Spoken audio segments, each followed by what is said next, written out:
Hello दोस्तों, welcome back to my channel. मैं हूं अमृता। आज की मूवी है कार्गो, जो 2009 में रिलीज साई-फाई मूवी है, जर्मन मूवी है। वीडियो में आगे बढ़ने से पहले मुझे मेरे नए मेंबर नवदीप रोशन और विजय मांझे इनका थैंक यू कहना है चैनल के नए मेंबर बनने के लिए। आप भी ज्वाइन बटन पे क्लिक करके चैनल का नया मेंबर बन सकते हो। इससे मुझे और इस चैनल को काफ़ी सपोर्ट होगा वीडियो बनाने के लिए। Thank you. मूवी शुरू होती है फ्यूचर के वक्त में, जहाँ पे साल है 2268, जहाँ पे अर्थ का क्लाइमेट चेंज हुआ है और पूरा एनवायरनमेंट रहने के काबिल नहीं है। कहीं पे एसिड रेन हो रहे हैं या फिर पीने का पानी पूरा खराब हो गया है, ऐसा ही कुछ एनवायरनमेंट है।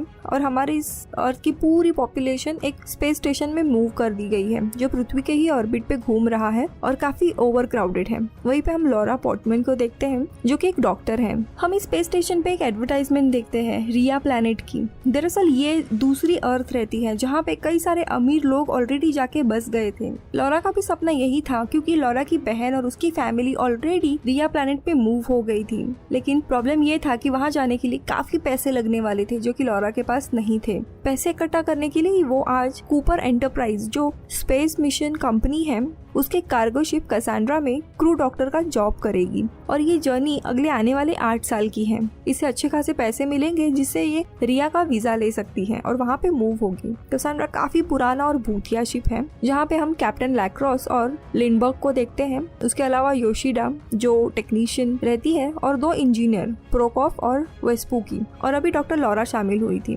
शिप फुल्ली ऑटोमेटेड है। सफर के दौरान आरी बारी से एक मेंबर को 8 महीने के लिए मॉनिटरिंग पर्पस के लिए जगते रहना है और बाकी के मेंबर्स क्रायो स्लीप में रहेंगे।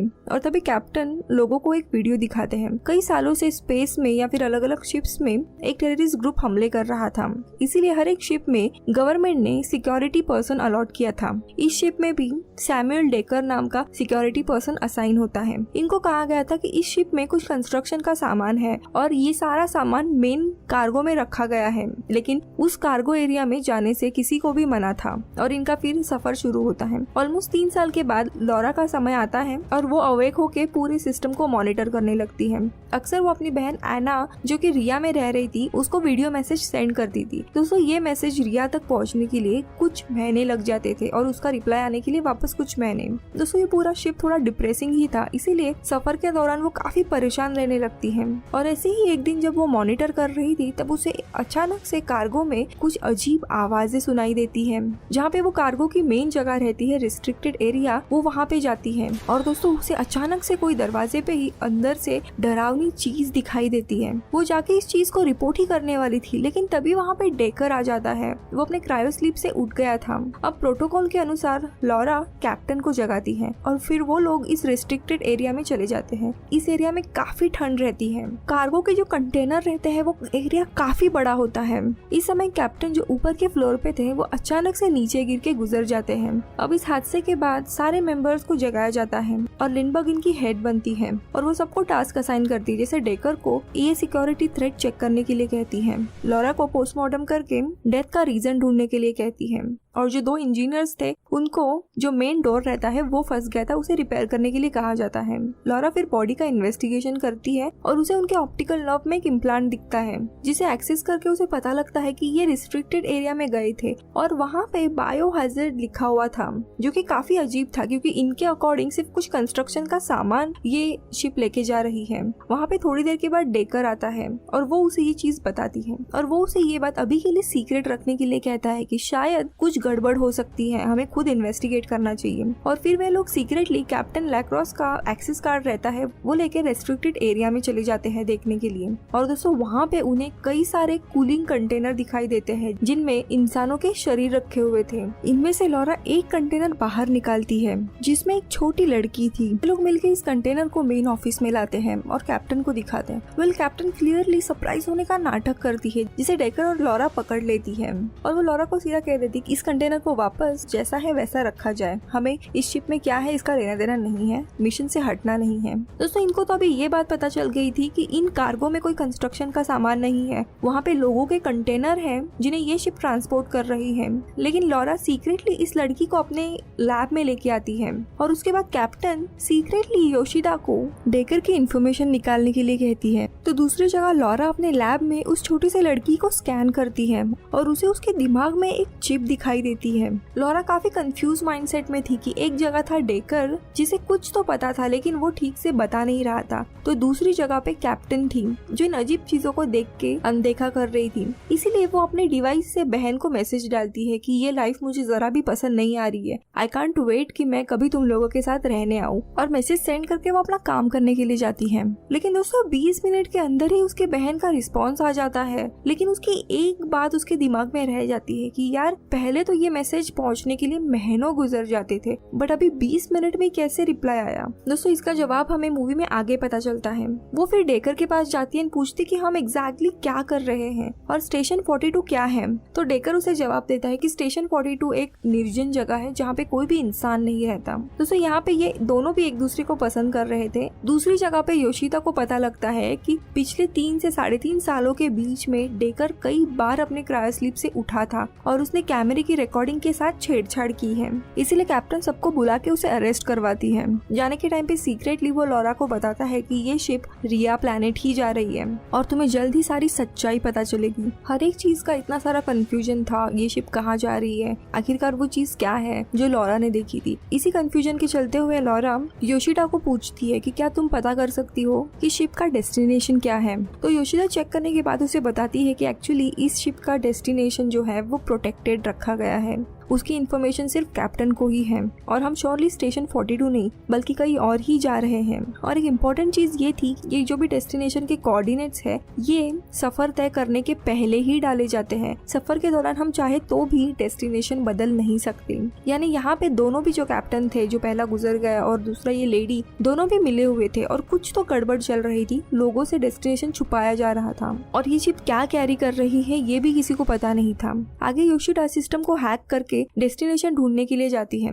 सिस्टम को हैक करते वक्त दोस्तों अचानक से उसे किसी आने की आहट होती है। जब वो मुड़ के देखती है तब उस पे दोस्तों अचानक से हमला होता है और वो उधर ही गुजर जाती है। इसके बाद क्रू के मेंबर आगाह होते हैं और पहले तो वो डेकर को ढूंढने के लिए जाते हैं, लेकिन डेकर ऑलरेडी वहाँ से भाग गया था। क्रू के सारे मेंबर उसे ढूंढने के लिए जाते हैं अपने अपने पास गन लेके, और तभी लॉरा को एक से नीचे के फ्लोर पे एक सीक्रेट स्टोर रूम मिलता है। ऐसा लग रहा था कि वहाँ पे कोई तो इंसान रह रहा है। वो देखने के लिए जाती है और दोस्तों अचानक से पीछे से कोई उसके ऊपर हमला कर देता है और उसे जान से मारने ही वाला था। तभी एक अनजान आदमी वहाँ पे आता है और उस आदमी को मार डालता है। ये अनजान आदमी कौन था जो लॉरा की जान बचाता है ये हमें आगे पता चलेगा। इसी दौरान लॉरा को इस स्टोरेज रूम में एक डिवाइस मिलता है जिसपे कई सारे फोटोज थे और फोटोज से उन्हें पता लगता है कि ये मरने वाला आदमी वही टेररिस्ट ग्रुप है, उसका लीडर जॉर्ज है जो हर एक स्पेस स्टेशन या शिप में हमला कर रहा था। उसे एक वीडियो क्लिप दिखती है उसी डिवाइस पे जिसमें जॉर्ज कह रहा था कि धरती का कुछ हिस्सा अभी हैबिटेबल हो गया है जिसमें हम लोग रह सकते हैं। हम ग्रीन हाउसेस के मदद से सब्जियां उगा रहे हैं, पानी क्लीन करके उसे हम पी रहे हैं,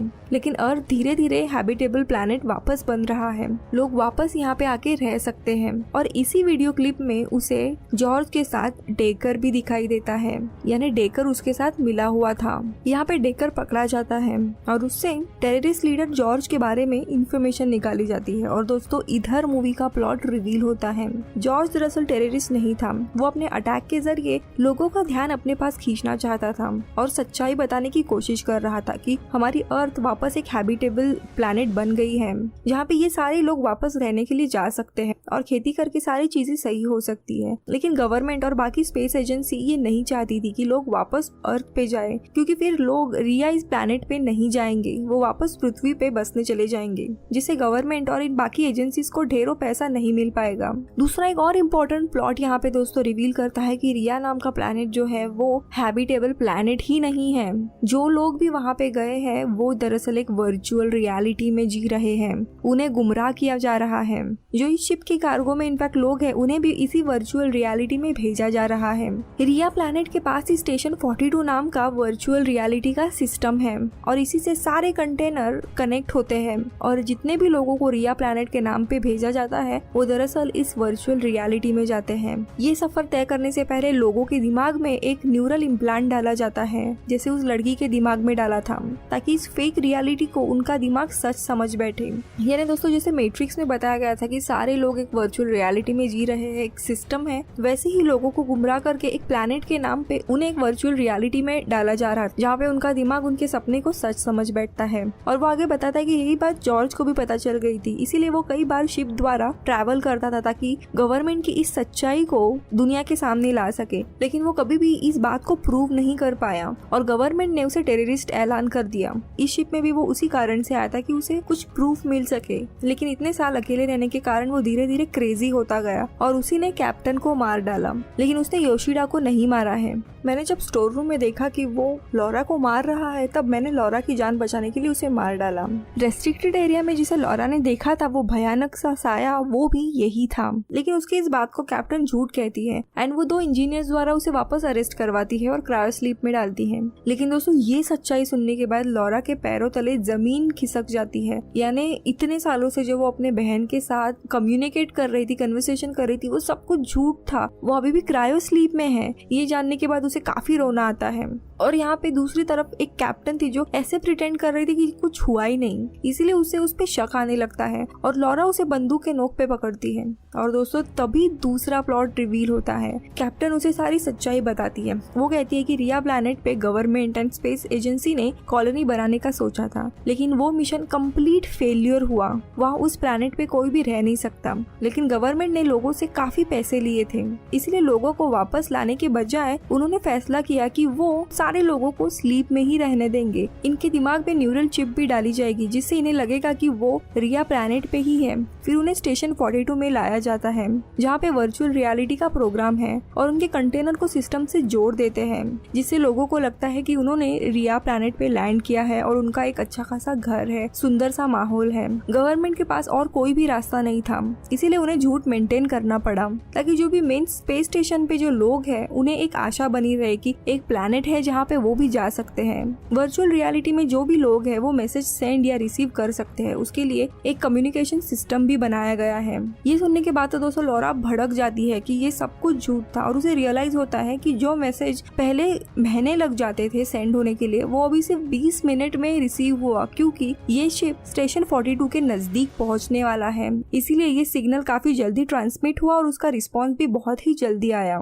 दूसरी जगह पे जो 2 इंजीनियर थे जो डेकर को लेके जा रहे थे, वो उससे इस वर्चुअल रियलिटी के बारे में पूछते हैं, क्योंकि उन्हें भी अभी वर्चुअल रियलिटी में जाना था। सच्चाई जानने के बाद तो ये दोनों इंजीनियर फैसला करते हैं कि वो अपनी पूरी जिंदगी वर्चुअल रियलिटी में ही बिताएंगे, क्योंकि यहाँ पे कार्गो के जॉब से वो परेशान हुए थे। एटलीस्ट वर्चुअल रियलिटी में उन्हें एक अच्छी लाइफ तो वो जी सकते हैं। इसीलिए वो अपना एक सीक्रेट प्लान बनाते हैं कि कार्गो में कोई भी 2 लोगों को निकालेंगे और उनके पॉड में वो खुद को रिप्लेस करेंगे और इस इमेजिनरी वर्ल्ड का हिस्सा बनेंगे। इसीलिए वो वापस आके कैप्टन को पकड़वाते हैं और क्रायो स्लीप में डालते हैं और डेकर को भी रिलीज करते हैं। डेकर आके लॉरा से मिलता है और उसे पहले तो माफी मांगता है इतने सारे झूठ के लिए। लॉरा उसे कहती है कि स्टेशन 42 पे जाने के बाद मुझे मेरे बहन के कंटेनर को निकालना है और वापस उसे अर्थ पे लेके जाना है, जिसके लिए डेकर राजी होता है और वे लोग एक प्लान बनाते हैं कि वहाँ जाने के बाद लॉरा जो है वो अपनी बहन के कंटेनर को ढूंढेगी एंड वो शिप में लेके आएगी, और डेकर जो वहाँ का कम्युनिकेशन सिस्टम है उसे डिस्ट्रॉय कर देगा। जो लोग अभी वर्चुअल रियलिटी में जी रहे हैं उन्हें बेचारों को वैसे ही रखा जाएगा, उनकी नींद डिस्टर्ब नहीं करेंगे।